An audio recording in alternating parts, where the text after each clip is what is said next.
Anda kembali menyaksikan Net Bali. Minggu sore sebuah galian batu di Pilah Dusun Alasari, Desa Pancung, Tajakula, Buleleng mengalami longsor. Akibatnya 2 orang pekerja penambang batu Pilah tertimbun batu besar. 1 di antaranya tewas. Sebuah tebing setinggi 6 meter ini ambruk dan menimpa 2 pekerja penggali batu Pilah di kawasan Dusun Alasari, Desa Pancung, Buleleng, Bali pada Minggu sore.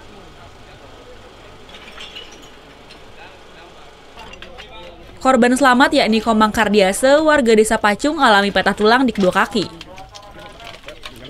Sedangkan rekannya Ketut Sutarsana tertimbun longsor dan ditemukan tewas.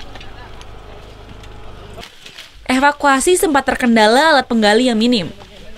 Selama 3 jam, warga dan BPBD Buleleng serta aparat kepolisian baru berhasil mengevakuasi para korban. Kita sudah bisa mengevakuasi warga yang selamat, jadi umur 27 tahun itu sudah bisa kita selamatkan dan sedang dibawa ke evakuasi ke rumah sakit umum.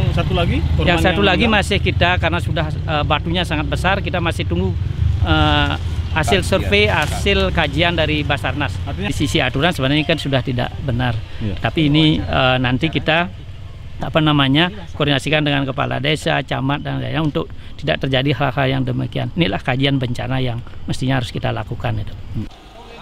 Hingga saat ini korban tewas yakni Ketut Sutarsana dalam proses evakuasi oleh tim Basarnas dan dibantu oleh warga masyarakat sekitar.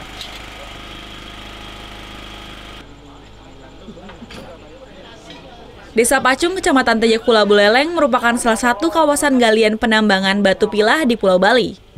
Putu Wijana melaporkan untuk Net. Thank you. Udah selesai nonton beritanya?